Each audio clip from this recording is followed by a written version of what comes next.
So guys, today we are going to do logical and analytical reasoning में statement and assumptions in which many of them find difficulties. Okay, statement and assumption में काफी लोगों को कई बार वो होता है, उसको पहले हम जानेंगे कि exactly वो होता क्या है, उसके बाद हम आगे सारे क्वेश्चंस लेंगे. So 2-4 मिनट में जान लीजिए, समझ लीजिए, उसके बाद we'll move ahead. Okay, so a statement will be given to you. आपको क्या दिया जाएगा? एक स्टेटमेंट दिया जाएगा. दूसरा क्या दिया जाएगा? assumption दिया जाएगा. ठीक है, अभी स्टेटमेंट देने के बाद आपको एजम्पशन 2 देंगे या 3 देंगे या 4 देंगे या उससे ज्यादा जो भी, और उसमें से आपको चूज करना है. You have to choose which one is correct. तो हाउ विल यू चूज? इस स्टेटमेंट से रिलेटेड ये एजम्पशन सही है कि नहीं, वो आप कैसे चूज करोगे, उसका तरीका है. There is a method for that. अभी जब एजम्पशंस आपको दिया जाएगा तो 2 टाइप्स ऑफ एजम्पशंस होता है. कितने टाइप का एजम्पशंस होता है? 2 types. One is implicit and one is explicit. One is implicit and one is explicit. अच्छा, अभी इसको समझो. Implicit क्या होता है? Implicit क्या होता है? आगे एग्जाम्पल में देखेंगे तो समझेंगे हम, but try to understand right now. थोड़ा भी समझा तो चलेगा. Implicit क्या होता है? जब कोई स्टेटमेंट बनाया गया, if you make a statement, कोई भी स्टेटमेंट अगर दिया जाता है तो उसके साथ जो नीचे एजम्पशंस देते हैं वो क्लियर नहीं देते हैं कि ऐसा ऐसा है, क्योंकि ऐसा ऐसा है. विल नॉट अंडरस्टैंड ऐसा ऐसा जो मैं कर रहा हूं, आगे मैं एग्जांपल में बताऊंगा तो समझोगे. मतलब वो क्लियर रिलेशन नहीं देते हैं. हमको समझना है अपनी कॉमन सेंस से, अपनी बुद्धि से, और फिर फाइंड आउट करना है कि इंप्लिसिट है कि एक्सप्लिसिट. एक्सप्लिसिट में क्लियर देंगे भाई ऐसा ऐसा है. तो अब we have to find out वो सारे के सारे जो पॉइंट्स दिए जाएंगे एजम्पशंस में, उसमें से कौन सा सही है. तो एक बात समझ जाना, जो भी statement, any statement which is explicit, वो फॉल्स ही होगा. वो क्या होगा? फॉल्स ही होगा उसका एजम्पशन. और जो इम्प्लिसिट होगा वो ट्रू होगा. इतना ही जान के रखो. मुझे पता है आपको कुछ समझा नहीं उतनी तरीके से, लेकिन जब तक एग्जाम्पल नहीं स्टार्ट करूंगा तब तक उसको मैं बता भी नहीं पाऊंगा. ओके, अभी एक स्टेटमेंट ले लेता हूं मैं, फिर आपको समझ में आएगा. ये स्टेटमेंट है, ठीक है. स्टेटमेंट क्या कहता है? Hair should be washed with shampoo instead of soap. बाल किससे साफ करना चाहिए? Shampoo instead of soap. ये सोप, ये क्या है? Statement. This is nothing but statement. Okay, hair should be washed with shampoo instead of soap is a statement. अब आपको एजम्पशन दिया गया, मैंने एक ही लिया है, but you try to understand. एक से ज्यादा दिया रहेगा, you have to find out which one is correct. तो एक एजम्पशन मैंने लिया है. क्या एजम्पशन है? Soaps are not healthy for hairs. Soaps are not healthy for hairs. अच्छा, एक बात बताइए, hair should be washed with shampoo instead of soap, ये स्टेटमेंट से इसमें कोई रिलेशन बन रहा है कि भाई क्यों शैम्पू से हमको बाल धोने चाहिए? क्या इसलिए कि सोप्स आर नॉट हेल्दी? कोई बात ही नहीं बन रहा है, कोई रिलेशन ही नहीं बन रहा. ऐसा कोई जरूरी है कि एक से एक सोप आते हैं, बहुत अच्छे अच्छे आते हैं, पता नहीं इक्का का शिक्का का क्या क्या आते हैं, तो हेल्दी तो होता ही है ना. तो ये रिलेट नहीं हो रहा है, नहीं हो रहा है. ये इम्प्लिसिट नहीं है, रिलेट नहीं हो रहा है, इम्प्लिसिट नहीं है. समझो क्या है एक्सप्लिसिट. एक्सप्लिसिट मतलब सीधा सीधा स्टेटमेंट दे दिया, एक clear statement that soaps are not healthy for hairs. Soaps are not healthy for hairs, ये एक क्लियर स्टेटमेंट, एक्सप्लिसिट स्टेटमेंट दे दिया, एक क्लियर स्टेटमेंट. अब ये रिलेट इससे हो नहीं रहा है, तो ये फॉल्स है. क्या है ये? फॉल्स है. फॉल्स है. क्यों फॉल्स है? ट्राई टू अंडरस्टैंड, समझने की कोशिश करो. Hair should be washed with shampoo instead of soap, ये अगर लिखा गया है तो क्या इसका मतलब ये होता है कि सोप्स खराब होते हैं इसीलिए हेयर साफ उससे वॉश करना चाहिए? नहीं, इसका मतलब ये तो नहीं होता है, इसलिए इसको एक्सप्लिसिट कहा गया है. अच्छा, इम्प्लिसिट कैसा होता है उसको समझो पहले. दूसरे वाले पे देखते हैं. John is smart, he will clear the interview. अच्छा, जॉन, किसी ने क्या कहा गया? John is smart, he will clear the interview. अब ये है स्टेटमेंट. क्या है ये? ये क्या है? ये है स्टेटमेंट. एजम्पशन क्या है? इधर 2 दिया है मैंने. To crack the interview smartness is required. पहला एजम्पशन क्या है? To crack the interview smartness is required. ये बात सच है? इससे रिलेट करती है? बिल्कुल करती है. क्यों भाई? इंटरव्यू क्रैक करना है तो स्मार्ट तो होना चाहिए ना. इंटरव्यू क्रैक करना है तो कोई डम्बो थोड़ी इंटरव्यू क्रैक करेगा, स्मार्ट तो होना चाहिए. तो obviously this is implicit statement. और इम्प्लिसिट स्टेटमेंट मैंने क्या कहा था?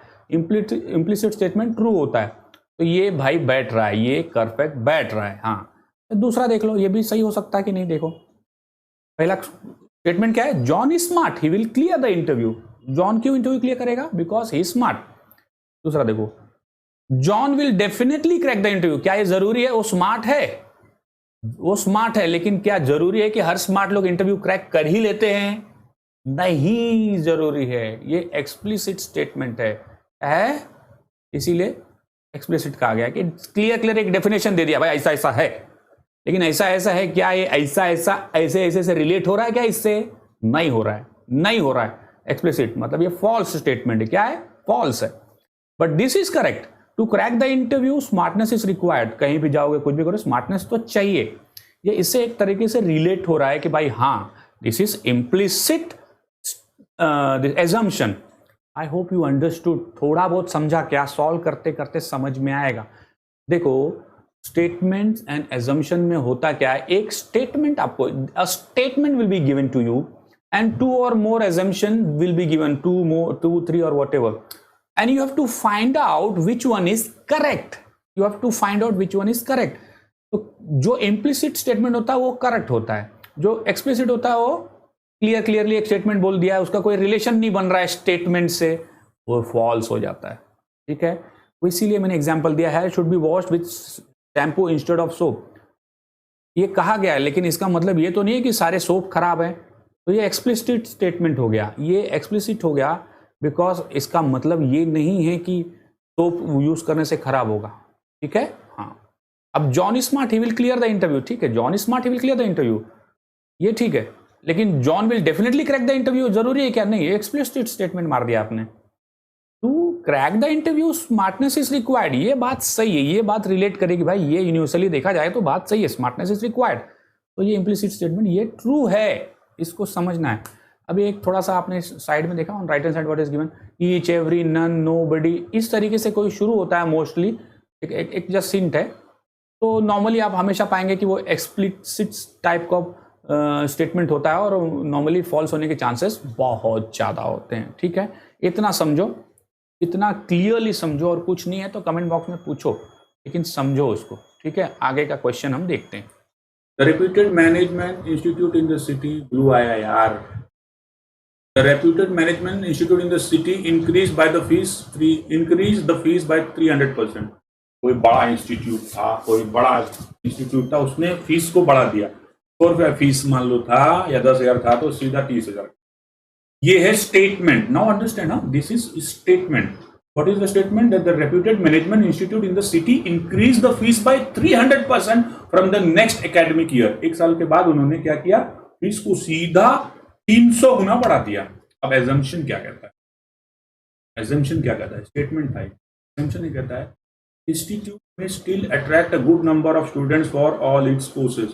फिर भी काफी बच्चे वहां पर आएंगे एडमिशन लेने के लिए, ये कह रहा है। फिर भी काफी बच्चे आएंगे वहां एडमिशन लेने के लिए, वहां के कोर्सेज को अटेंड करने। दूसरा कहता है, स्टूडेंट में now opt for the other institute in the city which charges less fees. बोलता है कि नहीं, दूसरे के पास जाएंगे क्या? क्योंकि फीस बहुत हाई कर दिया। अभी समझो क्या सही है इसमें। स्टेटमेंट ने क्या कहा?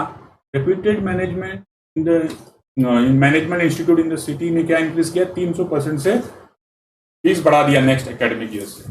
अब इसमें देखो क्या हो रहा है कि लोग या तो वहीं एडमिशन लेंगे, या तो लोग ज्यादा फीस है तो दूसरी जगह जाएंगे। अब क्या सही हो सकता है? If only assumption 1 is implicit, ये सही है क्या? एजम्पशन 1 सही है, एजम्पशन 2 सही है, कि इधर या तो 1 सही है या तो 2 सही है, या कोई भी सही नहीं है। समझने की कोशिश करना। अभी देखो, एजम्पशन 1 इज इम्प्लिसिट मतलब क्या? हाँ, लोग फिर भी वहां पर आएंगे कोर्सेज को अटेंड करने के लिए। एजम्पशन 2 क्या कर रहा है? नहीं, लोग फीस बढ़ गई है तो वहां पर नहीं जाएंगे। क्या ये पॉसिबल है? सोचो, क्या ये पॉसिबल है वहां नहीं जाएंगे?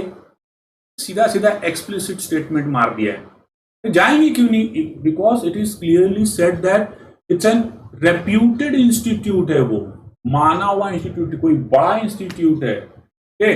तो उधर से क्या एकदम नील बटे सन्नाटा हो जाएगा क्या एडमिशन? नहीं, लोग जाएंगे। अच्छे अमाउंट में, उतना जाने वाले थे उतना नहीं जाएंगे, लेकिन गुड नंबर में जाएंगे, क्योंकि बिकॉज ऑफ इट्स रेप्यूटेशन.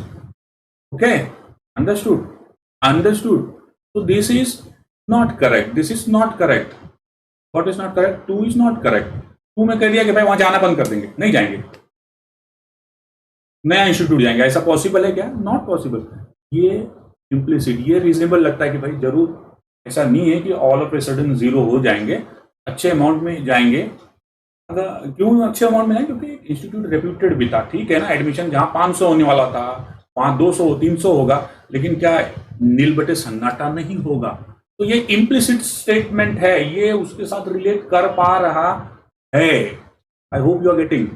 अच्छा, इफ इधर एजम्पशन 1 और एजम्पशन 2 इज इम्प्लिसिट, जरूरत है क्या इसकी? 1 और 2 क्यों? सीधा 1 क्लियर स्टेट कर रहा है. नीदर 1 और 2 भी नहीं होगा. क्यों नहीं होगा? क्लियरली स्टेट कर रहा है कि हाँ, लोग वहां जाएंगे जो इंस्टीट्यूट रेप्यूटेड है, एक अच्छे अमाउंट में जाएंगे, अच्छे नंबर में जाएंगे. ठीक है, तो this is how you have to use your common sense and search for the answer. बाकी कोई बहुत बड़ी चीज नहीं है, ये तो समझना है खाली बस हमको. That's it. फिर दूसरा देखते हैं. ठीक है, इसमें क्या है? In each of the following question a statement is followed by 2 course of action. A course of action is taken for redressal, follow up, etc. Read the statement carefully and answer. Choose the correct option from the below. अभी क्या है ये? है क्या ये? तो देखते हैं हम लोग. Okay. The National Skill Development Committee conducted an assessment among their trainers to found the performance below the mandatory level. National skill development committee ने क्या किया? एक एग्जामिनेशन की, एग्जामिन किया क्या ट्रेनर्स में, और and found the performance below the mandatory. उनके ट्रेनर जिस लेवल पे ट्रेनिंग देनी चाहिए थे उससे भी बिलो लेवल पे थे. जिस लेवल पे उनके ट्रेनर ने लोगों को ट्रेनिंग देनी चाहिए थे, जिस पैरामीटर पे, उस पैरामीटर पे खड़े ना उतर के उससे नीचे के लेवल पे थे. ऑफ कोर्स ऑफ एक्शन क्या है? Should immediately organise remedial courses and training to improve the standards. Should immediately organization, मतलब कह रहा है इनडायरेक्ट, थोड़ा गड़बड़ किया इसमें. क्या ऑर्गेनाइजेशन को कोई प्रकार की रेमेडियल कोर्स और ट्रेनिंग देनी चाहिए उनके स्टैंडर्ड्स को इंप्रूव करने के लिए? किसके स्टैंडर्ड्स को इंप्रूव करने के लिए? जो ट्रेनर है उनके. क्या सीधा 100 की सीधी एक बात, उनको टर्मिनेट कर देना है और नया ट्रेनर्स लेके आना है? क्या ये सोल्यूशन है? दूसरा वाला एक्सप्लिसिट सीधा स्टेटमेंट दिख रहा है. क्यों? ये सॉल्यूशन है क्या? कोई दूसरा आएगा तो क्या बहुत स्किलफुल, बहुत बढ़िया आ जाएगा, उसको भी टाइम देना पड़ेगा, उसको भी देखना, तो करना पड़ेगा. तो I don't find this so very helpful. तो I think first course of action should be, भाई उनको ट्रेनिंग दो, उनके स्टैंडर्ड्स को इम्प्रूव करो. ये एक बहुत बेहतर ऑप्शन मुझे लग रहा है. वो लग रहा है तो बाकी सब क्या लगेगा? खत्म हो गई बात, खत्म हो गई बात. 100 की सीधी एक बात. Now see this statement. In each of the question below, 2 or 3 statements are given, followed by conclusion or group of conclusion followed number 1 and 2. You have to assume all the statement to be true even if they seem to be variant from commonly known facts, and decide which of the given 2 conclusions logically follows information in the given statement. अब ये बोल रहा है कि आपको ऐसा fact तरीके से देखा जाएगा तो ऐसा गलत लगेगा. भाई ऑल रेप्टाइल्स आर स्नेक, ऐसा तो हो नहीं सकता. हर जमीन पे क्रॉल करने वाली चीज स्नेक ही होगी. जरूरी है क्या? नहीं है. फिर भी आपको ऐसा लगेगा कि फैक्ट से परे, लेकिन उसको मानो, समझ में आया? और उसको मान के चलो, और उसके बाद नीचे जो कंक्लूजन के हिसाब से उसको आंसर दो. नाउ देखो, ये क्वेश्चन आप पढ़ोगे तो क्या कहा गया है कि ये बिलो का हमको स्टडी रीड करना है. उसमें से ये भी कहा गया है कि ऑल द स्टेटमेंट्स, हमको ये मानना है कि ये सारे स्टेटमेंट ट्रू है. ये मानना है, भले रियल दुनिया में ऐसा हो चाहे ना हो. हमको क्या मानना है कि मान लो कि ये सच है. ठीक है, और उसके बाद हमको ये स्टेटमेंट पढ़ के कंक्लूजन दे करके आंसर ढूंढने को कहा गया. इसमें पूरा यही कहा गया इसमें. ठीक है, समझने की कोशिश करो. अब वो बोल क्या रहा है? What they are saying, all the reptiles are snake. मतलब अगर मैं एक वो बनाऊं, ठीक है, ये मैंने बना दिया स्नेक है, पूरा का पूरा स्नेक है. तो वो बोल क्या रहा है? All the reptiles are snake. तो जो रेप्टाइल्स भी हैं रेप्टाइल्स भी वो स्नेक के पार्ट में ही आ गए। क्यों आ गए? क्यों आ गए? रेप्टाइल्स, सब रेप्टाइल्स स्नेक है, ये बोल रहा है ना। स्नेक तो है ही है पूरा का पूरा, उसमें सारे के सारे रेप्टाइल्स भी स्नेक है, तो कुछ जो रेप्टाइल्स अलग हैं वो भी स्नेक माने गए हैं, वो भी स्नेक माने गए। ओके, अब क्या बोल रहा है? अब क्या बोल रहा है? Only few reptiles are mammals. कुछ एक रेप्टाइल्स, मान लो अब ये मैं बना रहा हूं, कुछ ये थोड़ा सा अंदर क्यों ले रहा हूं कि कुछ एक रेप्टाइल्स जो हैं वो मैमल्स हैं। क्या है? मैमल्स। ओके, अब बोलना क्या चाह रहा है कि all the snakes are reptiles, तो स्नेक के पूरा का पूरा अंदर डालना पड़ा मुझे रेप्टाइल्स, क्योंकि all the snakes are reptiles, all. लेकिन अब बोल क्या रहा है? फ्यू मैमल्स आर रेप्टाइल्स, जो मैमल्स जो स्तनधारी जानवर हैं उसमें से कुछ रेप्टाइल्स है, कुछ मतलब थोड़ा हिस्सा रेप्टाइल्स है, लेकिन सारे मैमल्स रेप्टाइल्स नहीं है, नहीं तो ये भी रेप्टाइल्स के अंदर मुझे डालना पड़ता। Try to understand. ओके, तो क्वेश्चन समझना, all the reptiles are snake, जो भी रेप्टाइल्स इस धरातल पे है उसको पूरा स्नेक कहा गया है। ठीक है, मतलब ये स्नेक है, स्नेक के अंदर सारे रेप्टाइल्स आ गए, लेकिन only few reptiles are mammals. तो जो मैमल्स है ये सारे मैमल्स रेप्टाइल्स नहीं, कुछ हिस्सा ही खाली क्या है? रेप्टाइल्स है मैमल्स का। ठीक है, अभी क्या करना है? इसमें कंक्लूजन क्या है? Only few mammals are snake, no snake is mammal. Only few mammals are snake सही है क्या? देख लो, फ्यू मैमल्स आर स्नेक, हाँ सही है। क्यों सही है? कि मैमल्स, कुछ एक मैमल्स रेप्टाइल्स हैं, कुछ एक मैमल्स रेप्टाइल्स हैं, बरोबर। कुछ एक मैमल अगर रेप्टाइल्स है तो रेप्टाइल तो स्नेक का ही हिस्सा है ना, तो मतलब वो मैमल्स स्नेक हुए, कुछ एक, पूरा तो नहीं हुआ लेकिन कुछ एक हुए, तो ये स्टेटमेंट ट्रू है। Conclusion, the conclusion is true, the conclusion is true. Now no snake is mammal, no snake is mammal, कोई भी स्नेक मैमल नहीं है, ये बात सच है। कोई भी स्नेक मैमल है क्या? नहीं है। अरे लेकिन रेप्टाइल तो है, आप पूछोगे तो सब स्नेक जब रेप्टाइल है तो रेप्टाइल ही मैमल में से कुछ है, तो स्नेक ही है? नहीं, साफ साफ स्नेक की बात कर रहा है। सब स्नेक में क्या बोला गया है? कोई भी स्नेक मैमल्स नहीं है। सही बात है, कोई भी एक भी स्नेक मैमल्स नहीं है। ठीक है, हाँ कुछ एक रेप्टाइल्स मैमल्स हैं, लेकिन सब स्नेक मैमल्स नहीं है, समझो। ये फॉल्स स्टेटमेंट है। क्या है? This is nothing but false statement. Okay, now देखो कौन सा है, कौन सा ओनली, कौन सा वो कंक्लूजन में ओनली वन फॉलो कर रहा है, दूसरा फॉलो कर रहा है क्या? ट्रू कौन सा है? ये वन है, ओनली वन विल फॉलो। ये भी होता तो 1 and 2 माना जाता, 2 माना, सेकंड वाला होता तो सेकंड माना जाता, या तो एक या तो दो, नहीं कोई भी नहीं है इसमें से। पहला वाला सीधा सीधा फॉलो कर रहा है।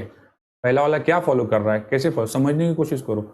उसने कहा भैया सारे के सारे जो स्नेक हैं, सारे के सारे स्नेक के अंदर रेप्टाइल्स जो हैं वो सारे रेप्टाइल्स स्नेक की प्रजाति में आते हैं, सारे रेप्टाइल्स, तो उसके अंदर सर्कल बनाना पड़ा स्नेक के।